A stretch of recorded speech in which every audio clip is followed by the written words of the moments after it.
Le président de l'Union des GIE du Delta UGED et non moins fondateur de l'entreprise M3A s'est fortement distingué ces dernières années.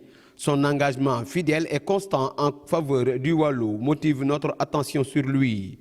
Dans le secteur agricole, plusieurs plaidoiries portées par le secrétaire exécutif des réseaux des jeunes producteurs du Delta ont obtenu gain de cause.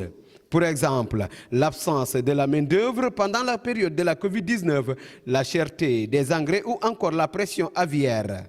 De l'appel pour la consolidation des acquis agricoles à la stabilisation des prix du riz, ces prises de position ont été fortes et constructives.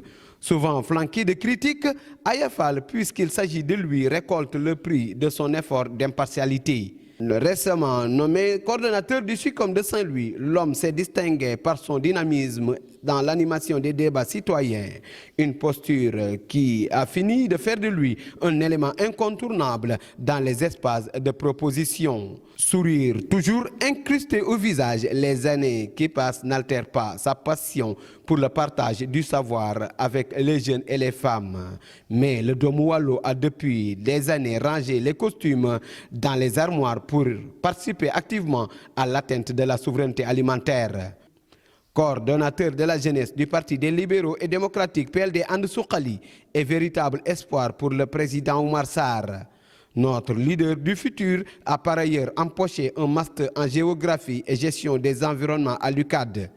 Il est le président du conseil communal de la jeunesse de Ross Béthio.